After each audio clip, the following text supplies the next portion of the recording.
또 내일이 또 휴일이잖아요. 그죠? 그래서 또 많은 사람들이 여행을 가기도 하고 또 어디 가기도 하고 바쁜 일정이 있음에도 불구하고 주님 전에 예배하러 오신 여러분을 축복하며 사랑합니다.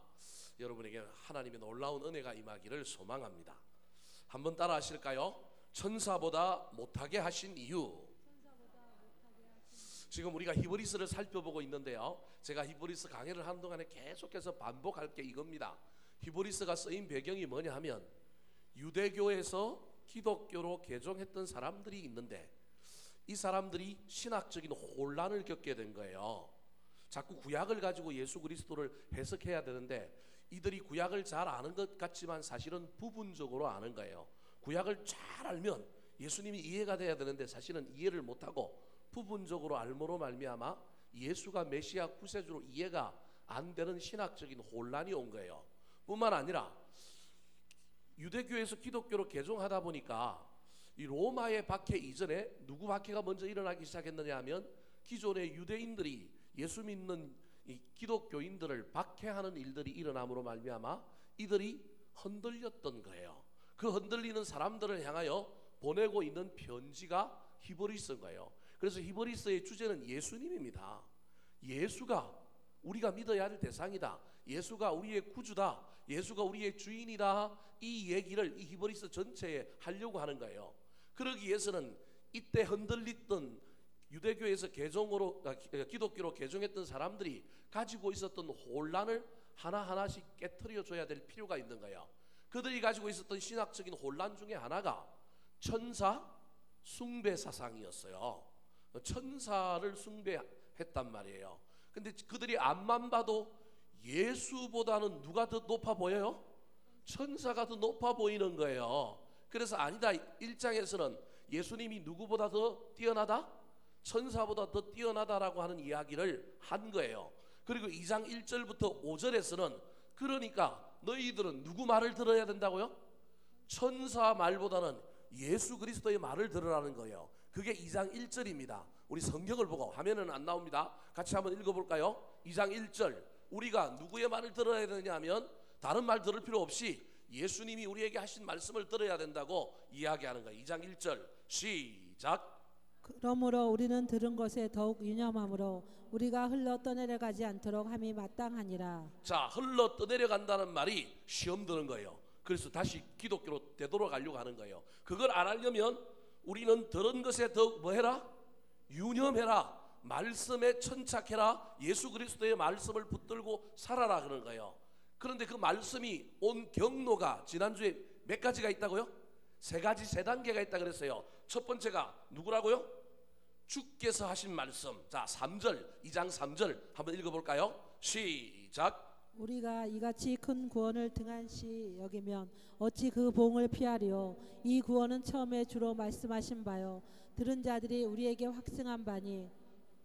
큰 구원이 예수 그리스도란 말이에요. 그 예수 그리스도를 붙들어야 되는데 큰 구원을 등한시하는 사람들이 생겼는데 그러면 안 된다는 거예요. 그래서 이 큰 구원을 등한시하는 병에 걸리지 않기 위해서는 첫 번째, 주로 하신 말씀을 유념하고 붙들어야 돼요. 두 번째가 들은 자들이 우리에게 확증한 것. 이 들은 자들은 12사도를 얘기하는 거예요. 그러니까 예수님이 하신 말씀을 붙들고 그 다음에 그 들은 말씀을 잘 듣고 우리에게 가르친 또 누구?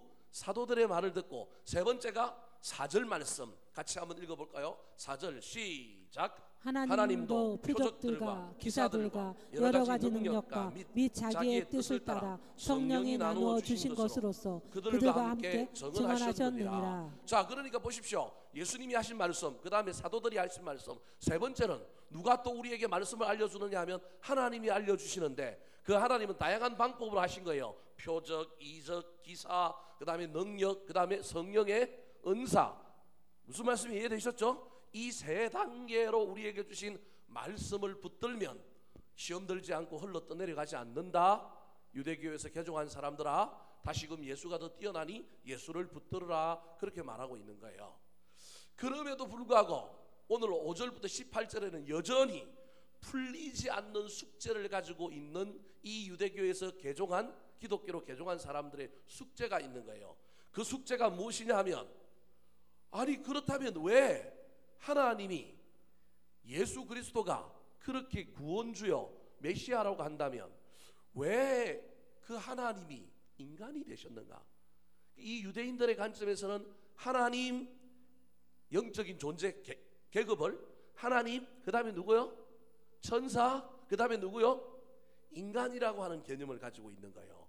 오늘날 신앙생활하는 사람들 중에서도 저와 여러분이 우리는 하나님을 아버지라 부름으로 말미암아 우리는 하나님의 자녀가 되었고 우리는 하나님의 아들이 되었는데도 불구하고 우리는 이 이해를 때로는 이렇게 이해하지만 때로는 어떤 신앙의 영역에 들어가면 이렇게 안 해요.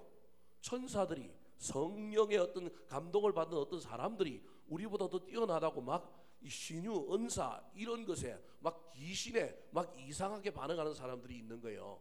마찬가지로 이때 흔들렸던 유대교에서 기독교로 개종했던 사람들도 이 영적인 질서, 영적인 순서를 어떻게 가지고 있었느냐 하면 하나님, 천사, 인간 가지고 있는 거예요. 그래서 하나님은 예수님과 동격이니 하나님이 천사보다 뛰어난다는 건 이제 알겠어요. 이해했어요. 그러는 거예요. 왜 1장에서 설명했으니까. 그럼에도 불구하고 인간은 누구보다 낮은 존재라고 생각해요? 천사보다 낮은 존재라고 생각하는 거예요. 여전히. 그러니까 무슨 문제가 또 생겼느냐 하면 그런데 천사보다 더 높으신 하나님이 뭐가 되셨어요? 인간이 되셨단 말이에요. 그게 천사보다 더 못해진 존재가 된 것이 이해가 안 되는 거예요. 예수 그리스도가 하나님이니까 하나님이 예수 그리스도가 천사보다 더 뛰어나다는 건 이해가 돼. 그러면 왜 그분이 인간이 되셨냐는 거예요. 하나님이 직접 하나님으로서 인간을 뭐 하면 돼요? 구원하면 되지. 왜 그분이 인간이 되셔가지고 우리를 구원했는지가 이해가 안 되는 거예요. 우리는 이 문제에 대해서 헷갈릴 필요가 없어요. 왜냐하면 우리는 이미 기독교를 받아들였고 구원이라고 하는 논리를 이해하기 때문에 그러잖아요. 뭐 우리 목사님들 어릴 때 이렇게 설교 들었잖아요. 예? 개미 보고 개미야 글로 가면 죽는다. 아무리 얘기해도 개미가 알아들어요? 못 알아들어요? 그래서 개미를 구원하기 위해서 내가 누가 됐다고요? 개미가 돼갖고 개미들이 막 죽으려고 하는 이상한 구덩이로 들어가는데 막아서고 글로 가면 죽어? 우리는 이렇게 어릴 때 들었잖아요. 그래서 기독교의 구원의 이 오묘한 신비를 뭐 좀 비상한 비유이긴 하지만 우리는 들었기 때문에 우리는 하나님이 인간이 되신 것을 우리는 이해한단 말이에요. 그런데 철저하게 하나님, 천사, 인간이라고 하는 영적인 계급도를 가지고 있었던 이 개종했던 유대인들이 우리가 예수를 믿는 건 맞는 것 같은데 예수님이 하나님의 아들이라는 건 이해가 되는데 그 예수가 왜 천사보다도 못한 인간이 됐느냐? 그러면 우리가 천사를 섬겨야 되는 거 아니냐? 천사를 숭배해야 되는 거 아니냐? 어쩌면 예수 그리스도는 천사의 또 다른 모습으로 인간으로 온 거 아니냐? 하나님이 아니고. 그러니 우리는 누굴 섬겨야 구원을 받는다? 천사를 섬겨야, 천사의 말을 들어야, 천사의 말을 따라야 그러는 거 아닌가라고 하는 뭐가 생겼느냐 하면 질문이 생긴 거예요. 이 질문을 해결해 주려고 히브리서 기자가 그 이유를 설명하고 있는 것이 오늘 본문 5절부터 18절까지 내용인 거예요.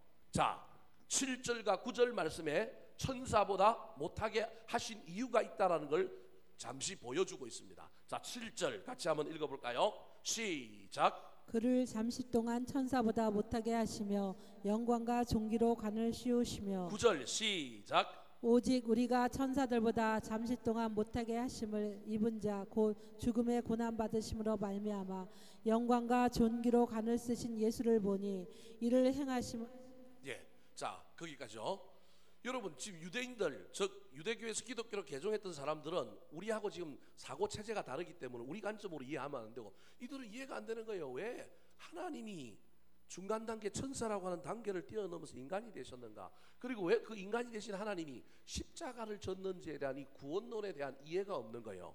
우리는 기독교의 구원론을 잘 이해하고 있지만 이 기본적인 구원론의 이해가 안 되니까 믿을 수 없다라는 거예요. 예수를 믿느니 차라리 천사를 섬기겠다고 말하는 거예요. 그러면서 그들이 알고 있는 구약을 알고 있는 거예요. 저 7절은 시편 8편에 나오는 이야기란 말이에요. 구약에 나오는 이야기라면 그를 잠시 동안 천사보다 뭐하게 하셨다? 못하게 하셨다. 구약에도 나오니까 아 천사보다 못하게 하셨으니 예수는 천사보다 무슨 존재다? 못한 존재라고 생각하는 거예요. 그래서 믿을 필요가 없다라는 거예요. 제가 아까 서론에서 뭐라고 얘기했냐면 이 유대인들이 말씀을 제대로 알면 괜찮을 텐데 어떻게 알았다고요? 띄엄띄엄 대충 하는 거예요. 오늘날 예수 믿는 사람들도 띄엄띄엄 대충 하는 사람들이 있어요. 저기 7절은 시편 8편에 나오는 말이란 말이에요. 9절은 이 지금 히브리서 기자가 하는 얘기고, 자 7절에 보니까 천사보다 못하게 했는데 어떻게 못하게 했어요? 잠시 동안.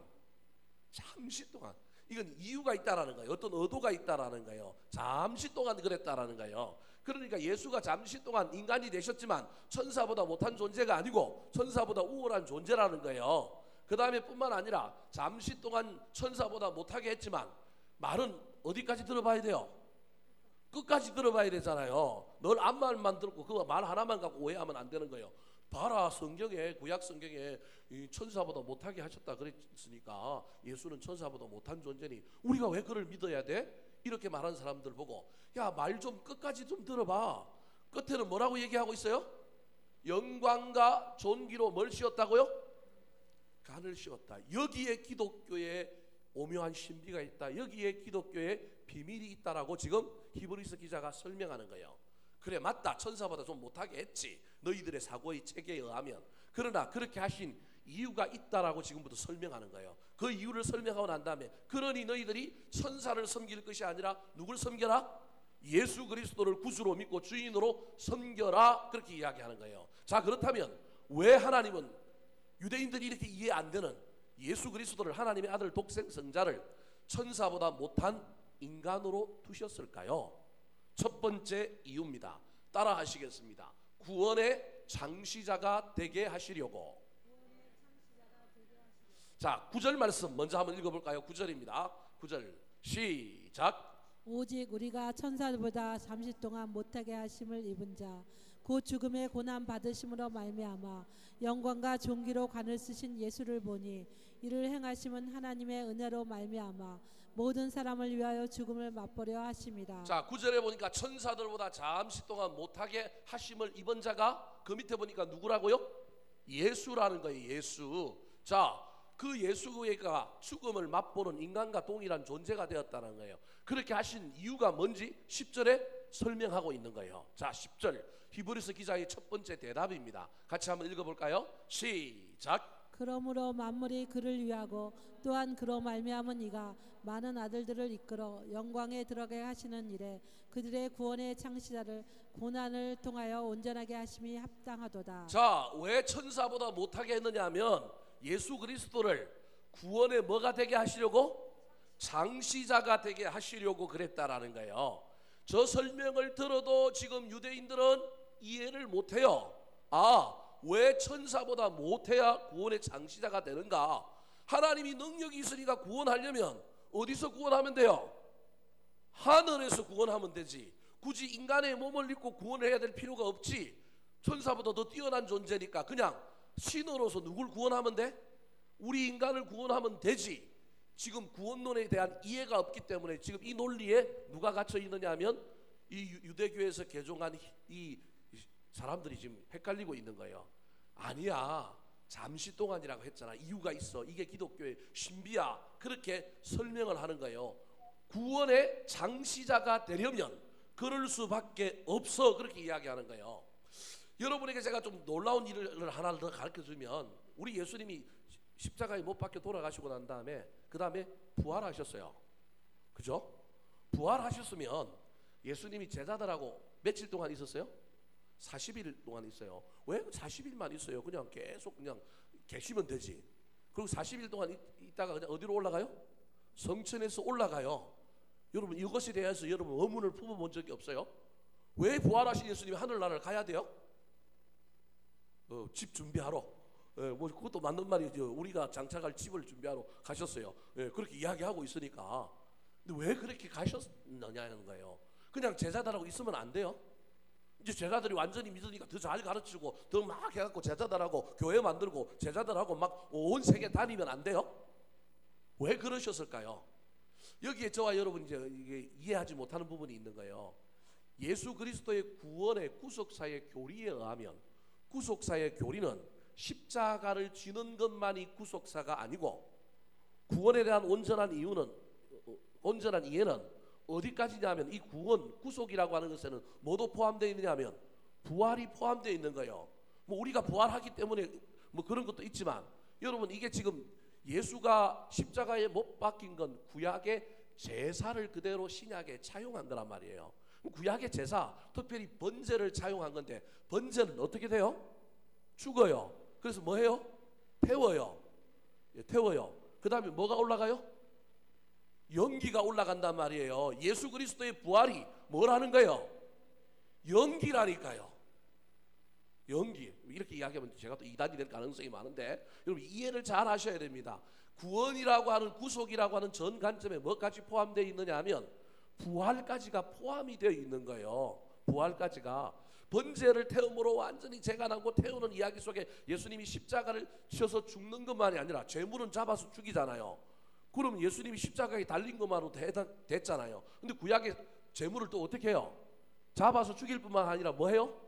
태운단 말이에요. 이게 지옥을 상징한단 말이에요. 예수 그리스도가 그래서 3일 동안 어디에 갔다 그래요? 저 죽은 자들이 모여 있는 곳에 가셨다 이렇게 얘기하는 것이 이런 의미하고 사실은 구약의 제사하고 맞닿아 있는 거예요. 여러분에게 이런 얘기까지 하면 여러분이 헷갈릴지 모르겠지만 구약의 번제를 신약의 예수님이 그대로 구속사로 가지고 왔는데 예수님이 십자가에 못 박힌 건 양의 각을 뜨고 뭐 채찍에 맞고 뭐 이런 것처럼 예수님이 그냥 죽은 걸로 끝났는데 번제는 또 뭐 하는 게 있다고요? 태우는 게 있어요. 그게 예수님이 죽고 난 다음에 저 뭐 밑에 내려가셨다 뭐 이런 얘기가 있잖아요. 예? 그죠? 그 다음에 번제는 태우고 난 다음에 또 뭐가 올라가요? 연기가 올라가는 거예요. 그래서 예수님이 부활하신 이 부활 사건이 구약의 번제에 의하면 향기가 되어 올라가는 것까지. 그러니까 여기까지가 뭐라고요? 구속이라는 거예요. 구속. 우리가 이걸 잘 이해를 못하는 거예요. 또 다르게 지금 제가 뭘 얘기를 하려고 이런 얘기를 하냐면 유대인들이 이해를 잘 못하는 거예요. 여러분에게 또 하나 또 좀 재미난 설명을 하나 해볼까요? 12헬류증을 앓는 여인이 지나가는 예수님께 의도적으로 그죠? 옷을 만져갖고 뭐예요? 나음을 입어요. 근데 이걸 구약의 관점에서 해석을 한번 해볼까요, 여러분? 이런 거예요. 부정과 거룩과 부정이 만나면 어떻게 돼요? 부정해져야 맞잖아요. 그죠? 부정한 건 능력이 있어요, 없어요? 없어요. 근데 예수님은 거룩했는데 부정한 여인이 의도적으로 하고 예수님이 옷을 만져서 그러면 논리적으로 치면 그 순간에 예수님의 거룩은 뭐가 돼요? 부정이 돼요. 근데 거룩이 부정이 되어서 부정이 부정을 뭐하게 만들어요? 거룩하게 만들어요. 나음을 입게 만든단 말이에요. 이게 성경이 말하는 구속사예요. 이제 이해가 되셨어요? 이게 성경이 말하는 구속사라니까요. 우리는 그냥 예수님이 그냥 거룩하니까 하늘에서 뭐 하면 돼요? 그냥 우리를 구원하면 되는데 성경이 가지고 있는 구속사는 거룩이 부정이 되어서 부정과 부정을 만남으로 부정을 뭘로 만들어요? 거룩을 만드는 거예요. 근데 유대인들은 이게 이해가 안 되는 거예요.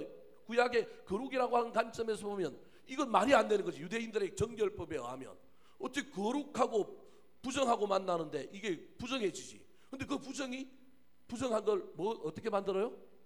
거룩하게 만드는 거예요. 지금 이 설명을 지금 하고 있는 거예요. 왜 잠시 동안 하나님이 천사보다 못한 인간이 되었느냐 하면 이래야 구원이 되기 때문에 그래. 너희들의 사고체계, 너희들의 구약의 관념에서는 이해가 안 되는 일이지만 이게 맞아. 이 논리에 하면 예수가 잠시 동안 너희들 생각에 결코 천사가 인간보다 뛰어난 존재가 아니지만 그럼에도 불구하고 너희들의 논리를 인정한다 그러면 하나님이 천사보다 못한 인간이 되신 이유는 거룩이 부정이 되어서 부정을 뭐하게 만들려고? 거룩하게 만들려고 하기 때문에 이게 구원의 뭐라고요? 장시라는 거예요. 새로운 구원의 장시자 그게 누구라고요? 예수님이다 그렇게 말하는 거예요. 여러분 그래서 이 구원은 지금 뭐라고 얘기하냐면 천사들을 위한 구원이 아니고 누구를 위한 구원이라고요? 인간을 위한 구원이라는 거예요. 지금 무슨 얘기를 하냐면 철저하게 유대인들이 가지고 있는 이 생각 자체를 깨트려 버리는 거예요. 하나님, 천사, 인간이라고 하는 걸 지금 어떻게 바꾸느냐면 하나님, 인간, 천사로 바꾸는 거예요. 그래서 야 너희들의 생각을 바꿔야 돼. 너희들의 관점이 틀렸어. 그러면서 예수 그리스도가 이렇게 거룩한데 부정이 되어서 부정을 만나서 거룩하게 만들려고 했던 이 이유는 너희들을 위한 게 아니고 누구를 위한 거라고요? 너희가 너희들보다 천사보다 못하다고 하는 그 인간들을 위하여 그랬다라는 거예요. 그러므로 누가 더 고귀하다? 인간이 더 고귀하다라는 거예요. 인간이 더 고귀하기 때문에 하나님이 자기 목숨을 버렸다라는 거예요. 천사보다 누가 더 고귀하다고요? 인간이 더 고귀해. 근데 너희들이 인간이면서 천사를 섬기려고 해? 아니야, 천사는 돕는 자야. 자, 15절 말씀 같이 한번 읽어볼까요? 15절 16절입니다 시작. 또 죽기를 무서워함으로 한평생 배어 종노릇 하는 모든 자들을 놓아주려 하심이니 이는 확실히 천사들을 붙들어 주려 하심이 아니요 오직 아브라함의 자손을 붙들어 주려 하심이라. 천사를 예수 그리스도가 하늘에서 천사라고 하는 중간 단계를 거치지 않고 바로 인간으로 오신 이유, 즉 천사보다 못하시게 된 이유가 이는 그 말이 16절에 확실히 천사들을 붙들어 주려고 한 게 아니라 누굴 붙들어 주려 했다고요? 아브라함의 자손들. 그게 누구예요? 인간. 우리 인간들을 위하여 그렇게 했다라는 거예요. 그럴 수밖에 없는 이유를 15절에 설명하는데 저걸 잘 보세요. 제가 지금 여러분들이 유대인들은 아니지만 유대인들이 이해하기 쉽도록 저 논리를 지금 설명해 볼게요. 저 보십시오. 또 죽기를 무서워함으로 한평생에 매여 있는 종노릇하는 모든 자들을 놓아주려고 그랬다라는 거예요. 저걸 글자 그대로 읽으면 안 되고 제가 여러분에게 이렇게 설명해 볼게요. 종이 있어요. 종. 우리나라 유교 조선시대도 마찬가지지만 종은 특별한 일이 없는 한 평생 뭐예요? 종이에요. 종이 아들을 낳으면 그건 또 뭐예요? 종이에요. 그러면 종이 안 되려면 어떻게 하면 돼요? 저기 답이 있잖아요. 죽으면 된다니까요. 죽는 순간에 종이라고 하는 신분이 사라져서 더 이상 종의 굴레가 없는 거예요. 그런데 나는 죽기가 뭐예요? 무서워, 두려워. 그래서 나는 안 죽고 그냥 살아있음으로 말미암아 종에 매여 있는 거예요. 그래서 누가 대신 죽어요? 예수님이 우리를 위하여 대신 죽음으로 말미암아 종의 신분을 벗겨주었다. 저건 지금 우리는 이해 안 되지만 저 이야기는 누구에게 이해가 되느냐 하면 종 문화를 가지고 있었던 유대인들에게는 저게 이해가 되는 거예요. 그래서 저 이야기를 딱 하면서 천사보다 못하게 되신 이유가 예수 그리스도가 구원의 창시자가 되어서 우리를 구원하려고. 그래서 유대인들에게 성경이 말하고 있는 구원론을 잘 설명해 주고 있는 거예요.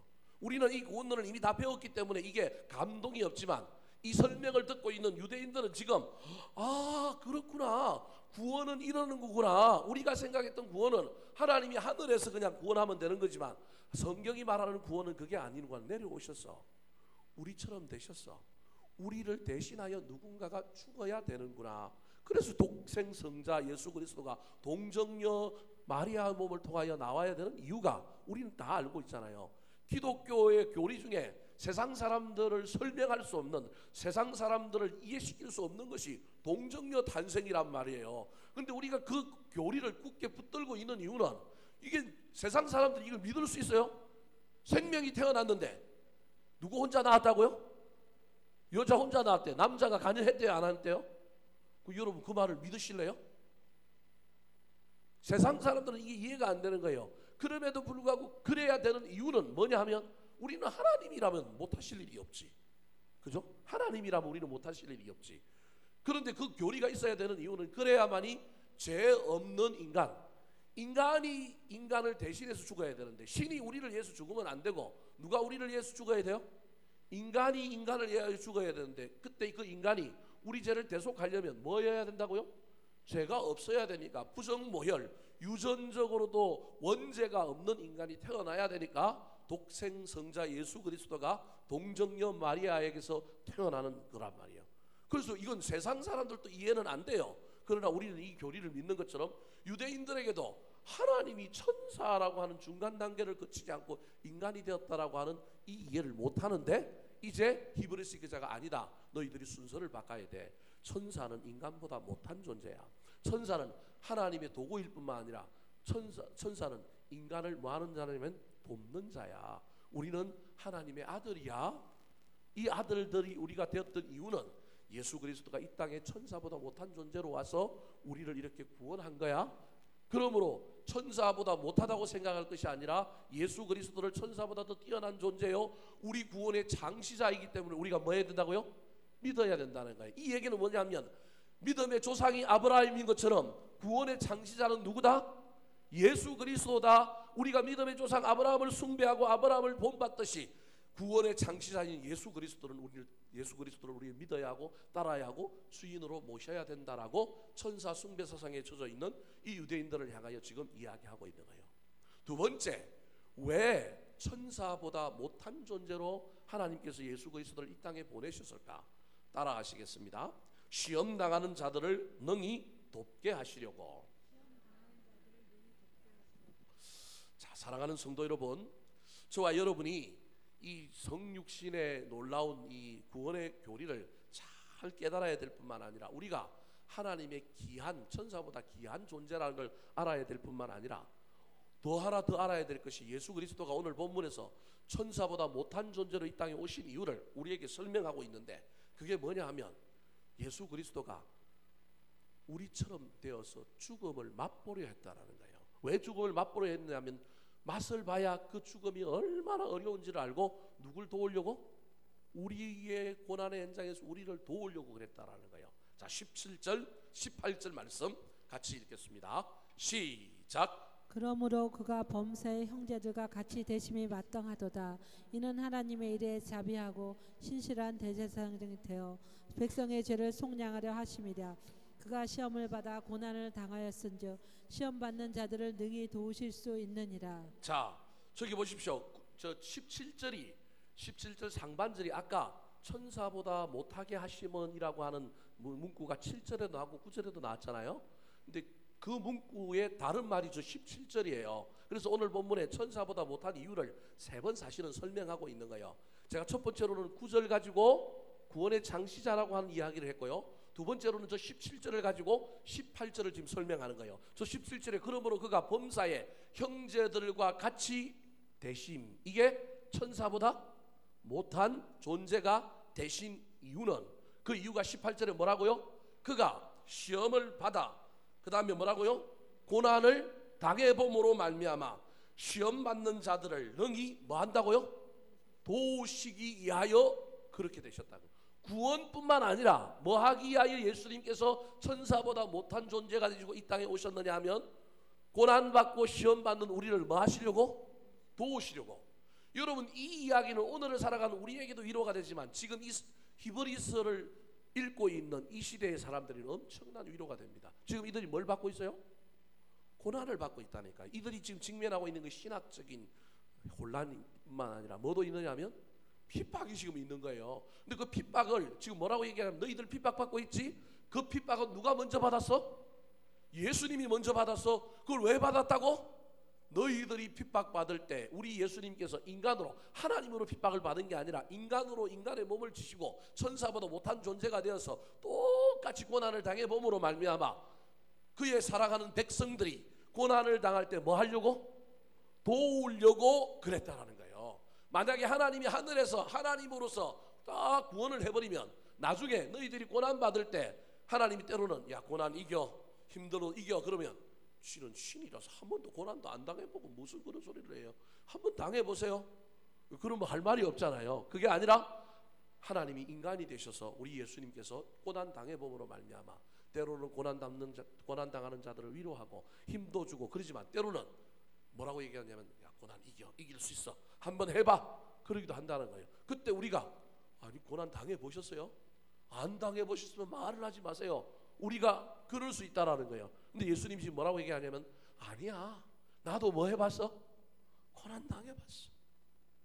너희들은 안 죽어봤지? 나는 뭐 해봤어? 죽어봤어. 예수님이 지금 그러는 거예요. 지금 그 말은 지금 이 고난 때문에 흔들리고 왔다 갔다 하는 유대인들 보고 지금 흔들리지 말라는 거예요. 그래서 1장 지나가면 4장 15절에 더 놀라운 이야기를 합니다. 자, 히브리서 4장 15절 16절 말씀, 15절부터 시작. 우리에게 있는 대제사장은 우리의 연약함을 동정하지 못하실 리가 아니요 모든 일에 우리와 똑같이 시험을 받으신 이로되 죄는 없으시니라. 그러므로 우리는 긍휼하심을 받고 때를 따라 돕는 은혜를 얻기 위하여 은혜의 보좌 앞에 담대히 나아갈 것이니라. 고난 받을 때 힘드니? 네가 고난 받을 때 예수 그리스도 고난 받았어. 네가 고난 받는 현장에 누구도 있었느냐 하면 예수님도 있었어. 너 고난 안 받을 때 예수 그리스도는 십자가도 쳤을 뿐만 아니라 너 고난 받을 때도 거기 있었고 너 고난 받을 때도 함께 고난 받았어. 그러니 네가 고난을 이기기 위해서는 어떻게 하라고요?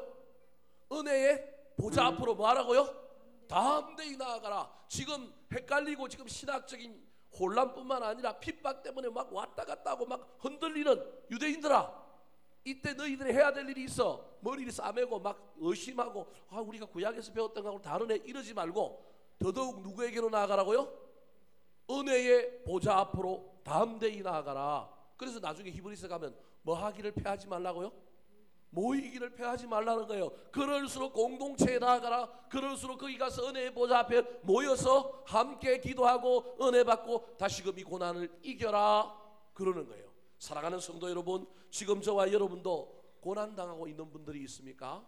먼저 고난당하시고 우리 인간과 똑같이 우리가 겪는 고난보다 더 큰 고난을 받으시고 우리의 눈물을 하시고 우리의 신음소리에도 귀를 기울이시는 그분 앞에 나아가시기 바랍니다. 그래서 그분의 위로를 듣고 그분이 주시는 힘을 얻어서 우리도 고난을 이기셨던 예수님처럼 고난을 승리하는 저와 여러분 되시기를 예수님의 이름으로 축원합니다. 세 번째, 하나님께서 예수 그리스도를 천사보다 못하게 하신 이유가 무엇일까요? 따라 하시겠습니다. 만물의 주인과 통치자가 되게 하시려고. 여러분, 제가 이제 이걸 제일 먼저 안 하고 세 번째 하는 이유가 있어요. 제일 먼저 해버리면 이게 이해가 안 되기 때문에 그래요. 지금 제가 오늘 본문 5절부터 18절에 천사보다 못하게 하심은이라고 하는 문구를 가지고 그 다음에 설명이 되어 있다고 오늘 본문의 구절을 여러분에게 말씀드렸어요. 그래서 천사보다 못하게 하신 것이 몇 절에 나오느냐 하면 7절에 나오고요. 그 다음에 몇 절에 나와요? 9절에 나와요. 그래서 9절 나온 것 가지고 구원의 창시자라고 하는 이야기를 여러분에게 말씀드렸고 17절은 표현은 그렇지 않지만 똑같이 천사보다 못하게 하심이라고 하는 의미가 들어있기 때문에 그것을 가지고 고난당하는 자를 돕게 하시려고 했다라는 거예요. 근데 그것보다 더 중요한 것이 있는데 그것이 무엇이냐 하면 이 초대교회 당시에 어떤 사상이 있었느냐 하면 임박한 종말론이 있었습니다. 이제 이렇게 얘기하면 벌써 이제 헷갈렸죠. 초대교회 이 당시에 임박한 종말론이 있었단 말이에요. 예수님이 하늘로 아까 성천에서 올라갔죠. 근데 올라가시면서 예수님이 뭐라고 얘기했어요? 다시 오신다 그랬단 말이에요. 근데 다시 오시는데 지금 이 유대교에서 개종했던 사람은 다시 오시는 때 누가 온다고 생각했느냐 하면 하나님이 오시는 것이 아니라 누가 올 거라고요? 천사가 올 거라고 생각하는 거예요. 천사가. 여러분, 천사가 올 거라고 우리는 전혀 생각하지 않지만 천사가 올 거라고 생각하는 거예요. 예수님이 하늘에서 오는 게 아니고 예수님의 성격을 띤 예수님의 위격을 가진 어떤 천사들이 영적인 존재가 올 거다 그러는 거예요. 왜냐하면 계시록 같은 데 보면 최후 심판날이 오기 전에 막 천사들이 왔다 갔다 하고 대접을 뜯고 뭘 막 칼을 갖고 오고 뭘 하고 이런 것들이 나오잖아요. 그러니까 천사가 올 거라고 생각한 거예요. 그리고 그 천사가 뭐라고 생각했느냐 하면 세상의 통치자 주인이라고 생각하는 거예요. 이거 왜 그럴까요? 마귀가 존재가 뭐예요? 타락한 천사잖아요. 그러니까 그 마귀를 이기는 존재도 뭐라고 생각하느냐 하면 천사라고 생각하는 거예요. 뿐만 아니라 임박한 종말론이 있어서 예수 그리스도, 즉 우리는 예수 그리스도가 올 거라고 믿는데 만약에 천사보다 못한 인간이었던 예수가 또다시 온다면 우리가 그 예수를 믿어야 돼? 우리는 그보다 천사를 믿어야 되지 않겠어? 이게 유대인들의 고민이었단 말이에요. 이해되셨습니까? 그게 오늘 5절 말씀이에요. 5절. 자, 5절 말씀 같이 한번 읽어볼까요? 5절입니다. 시작. 하나님이 우리가 말하는 바 장차 올 세상을 천사들에게 복종하게 하심이 아니니라. 자, 장차 올 세상, 그 재림이죠. 재림 때 온 세상이 누구에게 복종하느냐 하면 천사들에게 복종하는 것이 아니라 누구에게 복종할 거라고요? 예수 그리스도에게 복종할 거라는 거예요. 왜? 예수 그리스도가 만물의 주인이요 뭐이기 때문에? 통치자이기 때문에 그렇다라는 거예요. 예수님도 이 이야기를 했어요. 자, 마태복음 16장 28절. 천사가 오긴 오지만 천사가 오는 게 아니고 누구랑 같이 오느냐 하면 예수님이랑 같이 오는 거예요. 자, 마태복음 16장 28절입니다. 시작. 인자가 아버지의 영광으로 그 천사들과 함께 오리니 그때에 각 사람이 행한 대로 갚으리라. 자, 인자가 즉 예수님이죠. 아버지의 영광으로 누구와 함께 온다고요? 천사와 함께 옵니다. 최후 심판날에 주인공은 누구예요? 사실은 예수님인데 예수님이 부리는 영들이 누구와 함께 와요? 천사와 함께 오는데 이 유대인들의 관점에서 보면 하나님, 천사, 인간인데 예수님이 천사와 함께 오지만 이 예수님은 부활해서 이미 하나님이라고 하는 위격으로 올라갔지만 이들의 눈에는 자꾸 뭘로 보여요? 인간으로 보이는 거예요. 그래서 최후 심판날에 예수님이 오더라도 우리가 예수를 섬겨야 돼? 아니고 누구를 섬기자고요? 천사를 섬기겠다는 거예요. 오늘날 우리 생각에는 이게 말도 안 되는 거지만 유대인들은 아까 얘기했던 것처럼 하나님, 천사, 인간이라고 하는 이 구조 속에 있다 보니까 예수가 자꾸 천사보다 못한 뭘로 여겨져요? 인간으로 여겨지는 거예요. 인간으로 여겨지는 거예요. 그런데다가 자기들이 그렇게 좋아했던 다윗이 시편 8편에서 시를 썼는데 우리가 잘 아는 찬송 있잖아요. 사람이 무엇이간데, 그죠? 여호와 우리 주여 주께서, 그렇게 하는 찬송 있잖아요. 그 찬송을 유대인들이 다 안단 말이에요. 거기도 보니까 뭐라고 얘기해요? 사람이 무엇이기에 그를 생각하시고 인자가 무엇이기에 주께서 그를 돌보시나이다. 그러면서 7절 8절 한번 우리 화면을 보고 읽어보겠습니다. 시작. 그를 잠시 동안 천사보다 못하게 하시며 영광과 존귀로 간을 씌우시며 만물을 그 발 아래에 복종하게 하셨느니라. 자, 보십시오. 이게 다윗이신데요. 다윗은 예수를 안 봤지만 이미 예수님의 존재를 아는 거예요. 그래서 다윗은 명확하게 써놨는데 늘 글을 읽는 사람이 문제인 거예요. 제가 오늘 모 권사님 어머님이 아프셔가지고 병원에 신방을 갔어요. 그래서 몇 사람들 오늘 병원 아침에 계속 신성현 전사님 그 사모님한테도 갔다 오고 오늘 오전에 계속 몇 군데 신방을 돌다 왔는데요. 제 아내가 병원 신방 카톡을 받았는데, 장소를 받았는데 어디로 받았냐면 병원 이름이 일산 사랑병원인데 뭐만 본 거예요? 일산만 본 거예요. 그래서 나한테 어느 병원에 있다고 알려줘요? 일산병원에 있다고 알려줘요. 일산병원에 가고 뭐 쇠 빠지게 막 607호에 있다고 우리가 우기고 들여보내달라고 그러는데 환자가 없대. 환자가 없대. 그래서 전화를 해보니까 일산 무슨 병원이라고요? 사랑병원인 거예요. 우리는 알아도 뭐만 아느냐 하면 볼 것만 보는 거예요. 우리가 들을 것만 들은 거예요. 저 마찬가지로 유대인들이 지금 그런 거예요. 다윗은 명확한 메시아에 대한 이해를 딱 했고, 저기 뭐라고 했냐면 그를 잠시 동안 천사보다 못하게, 잠시도 안 보고, 유대인들은 지금 뭐만 보이는 거예요? 예수를 천사보다 못한 존재, 이 말만 딱 중간에 있는 말만 보이는 거예요. 영광과 존귀로 뭐 했어요? 간을 씌웠다는 말도 보여요, 안 보여요? 안 보이는 거예요. 근데 그것보다 더 중요한 말이 있는데 8절은 더더구나 모르는 거예요. 8절이 뭐예요? 만물을 그 발 아래 뭐 하게 하셨느니라? 복종하게 하셨느니라. 무슨 말이냐 하면 예수 그리스도가, 하나님이 예수 그리스도를 유대인 보기에 천사보다 못한 인간의 존재로 이 땅에 오게 하셔서 십자가 지고 우리를 구원하신 이 이유가, 인간을 구원하시기 위한 이유도 있지만 거기에 놀라운 또 다른 것이 하나 있는데 뭐가 있다고요? 만물을 복종하게 만들려는 이유가 있다라는 거예요. 만물을 왜 복종하게 만들어야 하냐 하면 하나님이 온 세상, 예수 그리스도가 온 세상, 온 천지 만물의 뭐냐면 주인이라는 거예요.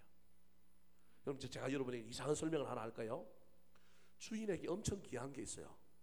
주인에게 엄청 귀한 게 있어요. 주인에게 엄청 귀한 게 있어요. 엄청 사랑해. 근데 그가 죽을라 그래. 그것이 죽을라 그래. 그걸 살리기 위하여 진짜 사랑하고 진짜 주인이라면 죽을 수 있을까요? 없을까요? 여러분 헷갈릴 거예요. 네? 반대로 이야기해 볼게요. 내가 뭘 좋아하긴 하는데 그게 나한테 안 귀중해. 근데 저걸 얻으려면 내가 죽어야 돼. 죽을까요? 안 죽을까요? 절대 안 죽지. 그건, 그죠? 지금 그 얘기를 하는 거예요, 여러분. 복종은 누구에게 하느냐 하면 복종은 주인에게 해요. 만물이 지금 예수님께 뭐 한다 그래요? 복종한다 그래요. 그러면 만물이 예수를 뭘로 하는 거예요? 주인으로 하는 거예요. 제가 아까 얘기했잖아요. 주인은 누가 주인이라고요? 사랑하는 사람이 주인이에요. 그 사랑이 너무 커서 때로는 그 사랑하는 존재를 위하여 뭐 하는 사람이 주인이라고요? 죽는 사람이 주인이에요. 다르게 표현하면 우리는 죽는다 하니까 이게 부담이 돼서 이해가 잘 안 되지만 손해보는 게 주인이에요. 내가 귀하게 여기는 건, 귀하게 여기는 걸 지키고 얻기 위하여 뭘 해요? 손해보는 거예요. 진짜 주인은 그런 거예요. 주인이 아니면 손해볼 이유가 있어요, 없어요? 없어요. 지금 그 이야기를 하는 거예요. 지금 그 이야기를 예수 그리스도가 이 땅의 주인으로 최후 심판날에 올 거라는 거예요. 지금 히브리서 기자가 야 그때 천사들 데리고 오지만 너희들은 천사 숭배하면 안 돼. 너희들이 천사한테 절하는 게 아니고 누구한테 절해야 되느냐 하면 예수 그리스도에게 절해야 돼. 왜냐하면 예수 그리스도는 주인이야. 복종은 누구한테 하느냐 하면 주인한테 하는 거야. 왜 그가 주인이냐 하면 우리를 위하여 죽은 존재이기 때문에, 우리를 위하여 죽었기 때문에 그래. 사랑하면 죽는 거야. 그죠?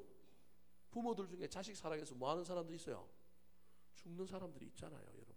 죽음을 각오하고 장기를 떼어주고 뭐 이런 사람들이 있잖아요. 이게 복종하는 거는 그런 거라는 거예요. 그 논리를 가지고 지금 유대인들을 설득시키는 거예요. 야 너희들이 천사 숭배하는 것 같지만 천사들이 너희들을 위하여 죽은 적이 있어? 그런데 너희들이 천사한테 복종할래? 아니야. 우리가 복종해야 될, 우리가 무릎을 꿇고 절해야 될 존재는 예수야. 왜냐하면 예수는 우리를 위하여 뭐 했어? 죽었어. 복종하는 때 복종은 주인한테 하는 거야. 주인은 그냥 소유하고 있다고 주인인 게 아니라 주인은 나를 위하여 희생하고 헌신하고 진짜 나를 진짜로 사랑하면 나를 위하여 목숨을 버려. 여러분 이게 성경의 이야기라니까요. 여러분 지금 그 논리로 지금 이 유대인들을 향하여 이 히브리서 기자가 야 천사가 아니고 우리 주인은 누구야? 예수님이야. 그리고 장차 올 날에 예수 그리스도가 올 거야. 근데 예수 그리스도가 혼자 오지 않고 누굴 데리고 와? 천사들을 데리고 오는데 너희들이 지금 이대로 천사를 숭배한다면 너희들은 누구한테 절해야 된다고? 천사한테 절해야 돼. 근데 생각해봐. 천사가 너희를 위하여 뭘 해준 거 있어? 천사가 너희를 위하여 눈물을 흘렸어? 천사가 너희를 위하여 기도했어? 천사가 너희를 위하여 목숨을 버렸어? 근데 아니야. 예수는 오늘도 너희들을 위하여 기도하고 있어. 예수는 너희들을 위하여 목숨을 버렸어. 지금도 그래. 그 이야기하고 있는 겁니다. 사랑하는 성도 여러분, 지금 저와 여러분이 예수 그리스도를 만물의 주인으로 최후의 심판자여 통치자로 여기고 있습니까? 그분이 나를 위하여 목숨을 버렸기에 그가 나의 주인이라는 걸 알고 있습니까? 사랑하는 성도 여러분, 진정 사랑하면 헌신합니다. 사랑하면 죽습니다. 그래서 반드시 죽고 따르고 순종하는 것입니다. 저와 여러분도 우리 예수님처럼 이 땅에 살아가는 동안에 누군가를 위하여 헌신하고 누군가를 위하여 또 희생할 때 예수 그리스도가 최후 심판날에 인류의 구원자여 주인이여 통치자로 온 것처럼 우리도 그런 놀라운 영광을 누리게 되시기를 예수님의 이름으로 축원합니다. 한번 따라 하실까요? 천사보다 못하게 하신 이유, 구원의 창시자가 되게 하시려고, 시험 당하는 자들을 능히 돕게 하시려고, 만물의 주인과 통치자가 되게 하시려고. 기도하겠습니다. 하나님 아버지, 신앙생활을 하면서도 자기만의 세계와 자기만의 패러다임에 빠져 있으면 자꾸 그것으로 성경을, 하나님을, 신앙을 끼워 맞추려고 합니다. 혹시 우리가 그렇게 신앙생활하고 있지는 않은지요? 초대교회 때 하나님 히브리서 수신자들이 유대교라고 하는 전통 속에서 자꾸 기독교를 해석하고 예수 그리스도를 해석하려다 보니 그 틀에 빠져서 진정한 예수님을 알지 못했고 믿지 못했습니다. 주여 도와주시옵소서. 내가 코끼리 다리를 만져보고 코끼리 다 안다고 말하지 않게 하여 주시고 우리 주님을 인격적으로 만남으로 말미암아 우리 주님의 놀라운 은혜와 사랑을 경험함으로 말미암아 우리 주님의 품성을 깨닫고 우리 주님의 은혜를 깨닫는 남은 신앙생활을 하게 하여 주시옵소서. 천사보다 못한 존재가 되어 이 땅에 오셨던 그 놀라운 하나님의 겸손과 그 은혜를 잘 기억하게 하여 주셔서 우리가 그 하나님의 놀라운 구원의 대상이었음을 알고 때로는 넘어지고 때로는 자빠지고 때로는 고난 가운데 나약한 내 모습 때문에 실망하고 좌절할지라도 내가 하나님의 자녀요 나를 구원하기 위하여 주님께서 이 땅에 오셨음을 알게 하여 주셔서 다시금 힘을 내고 다시금 더 멋지고 더 아름답게 일어나 달려가는 자들이 될 뿐만 아니라 시험 당할 때 능히도 없는 그 주님 앞에, 주님의 은혜의 보좌 앞에 나아가 힘을 얻어서 마침내 최후 심판날 저 천국 가서도 우리의 주인 되신 주님 앞에 우리가 주님께 복종합니다. 주님이 우리의 주인입니다. 주님이 나를 위하여 목숨을 버렸습니다. 고백할 수 있는 저희들의 신앙이 되게 도와 주시옵소서. 내일은 우리 민족이 일제 36년의 그 압박 가운데서 그 고난을 이기고 하나님 독립을 이루고자 떨쳐 일어났던 날입니다. 주여 도와주시옵소서. 이 민족이 강대국 사이에 끼어있어 어려운 시절을 지나갑니다. 주여 이 나라를 기억하여 주시고 하나님 애국 선열들의 그 놀라운 희생과 헌신이 헛되지 않도록 이 나라를 지키고 보호하여 주시옵소서. 감사드리오며 이제는 우리 구주 예수 그리스도의 은혜와 하나님 우리 아버지의 무한하신 사랑과 성령님의 감동 감화 위로 교통 인도하심이 천사보다 못하게 하신 그 엄청난 비극 앞에서도 그것을 감당하며 우리를 위하여 이 땅에 오신 사순절을 바라보며 나도 주님처럼 겸손해지겠습니다. 낮아지겠습니다. 헌신하겠습니다. 죽겠습니다. 다짐하며 나아가는 주의 백성들 머리머리 위에 이제로부터 영원까지 함께 하옵시기를 간절히 축원하옵나이다. 아멘.